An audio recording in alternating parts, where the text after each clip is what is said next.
A mobilização do PT contra o governo Temer e condenação de Lula na entrevista do dia com Maria Lídia Flandoli.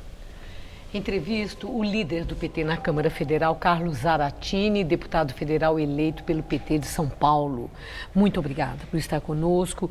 Eu sei que hoje é um dia difícil no PT, pela morte de Marco Aurélio Garcia, petista histórico desde a fundação do partido, professor da Unicamp, que participou muitas vezes de debates, de programas que eu estava mediando aqui na TV Gazeta, e assessor especial para assuntos internacionais no governo Lula, no governo Dilma. Eu sei que para vocês é uma grande perda. Para nós do PT, para o Brasil, para nós do PT, porque Marco Aurélio foi um grande formulador de política, de todas as políticas do PT, né? Foi um dos que ajudou a formular durante mais de 30 anos a política do PT. E para o Brasil, porque ele ajudou a elaborar uma política externa altiva, uma política externa que colocou o Brasil na frente, né, de outros países, colocando assim, dando a sua devida importância e apontando a soberania do Brasil sempre em primeiro lugar. Então, Marco Aurélio é uma perda muito grande para o nosso país. Bom, hoje um dia de mobilização. Eu vi no site do PT que havia lá a convocação para que os militantes comparecessem com sugestões de faixas, de quadros, aquele trabalho todo que o PT faz há tanto tempo. E me chamou a atenção, Zaratini, uma questão. Eu vi que na chamada, que nessa mobilização, uma espécie de convocação para o protesto de hoje, o movimento de hoje, havia assim, muitos tópicos em defesa da democracia, do Lula, contra as reformas, contra a volta da fome, por fora Temer e pelas diretas já. Aí eu pergunto a você, uma convocação com tantos objetivos pode perder a força porque pulveriza o foco? Talvez do ponto de vista da propaganda não tenha sido o melhor cartaz que o PT produziu.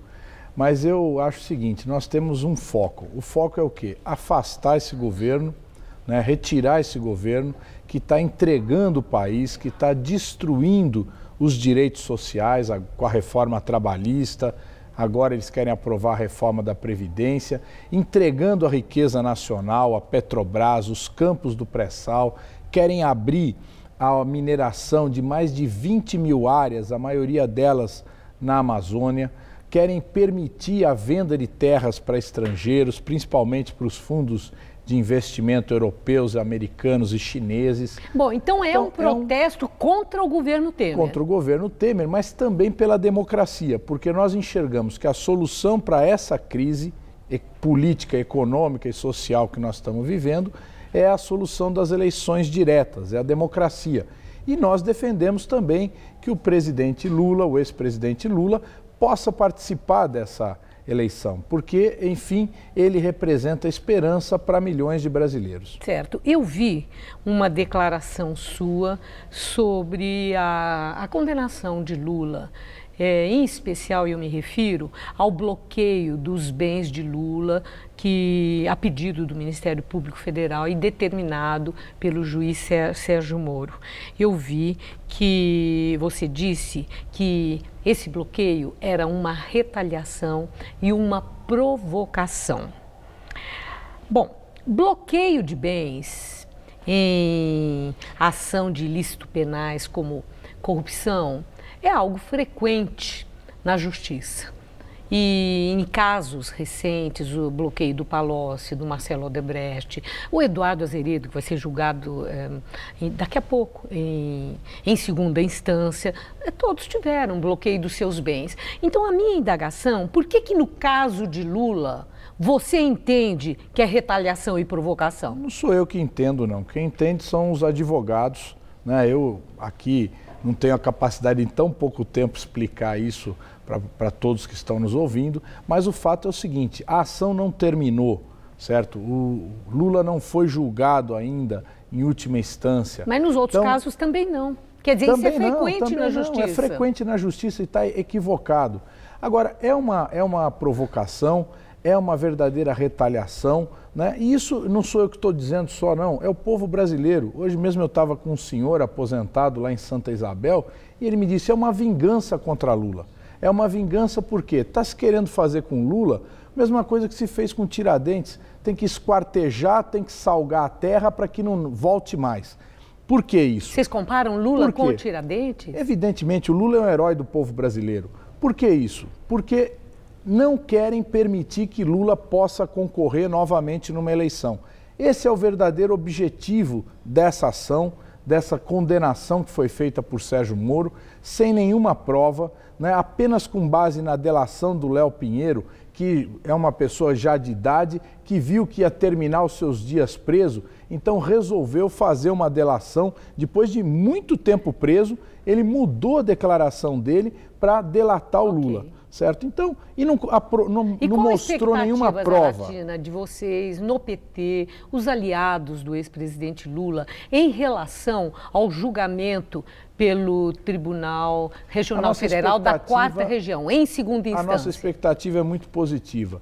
Nós achamos que o tribunal, que não é tão contaminado pela forma persecutória como o Sérgio Moro fez contra o Lula, o tribunal vai poder julgar de forma mais equilibrada. E vai ver que não existe no processo nenhuma prova contra o Lula.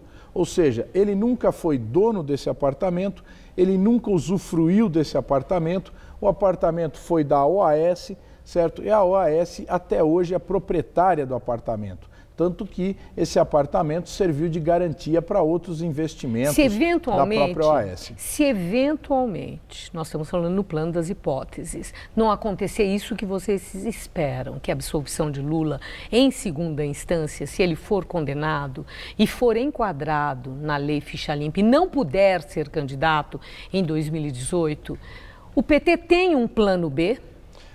Vocês têm um outro nome? O PT vai trabalhar, está trabalhando para que Lula seja o candidato. Por quê? Porque ele representa uma esperança para o povo brasileiro. E nós vamos trabalhar o quê? Fazendo mobilizações, denunciando a forma como ele foi julgado, as arbitrariedades do processo. Tudo isso nós queremos mostrar ao povo brasileiro, à sociedade e aos próprios juízes, certo? Porque nós estamos convencidos que, além do trabalho que tem sido feito com muita competência pelos advogados, também é necessário que haja uma discussão política disso. E é isso que nós queremos fazer e vamos fazer daqui até quando for esse julgamento. E eu agradeço muito sua entrevista. Uma boa noite, muito obrigada.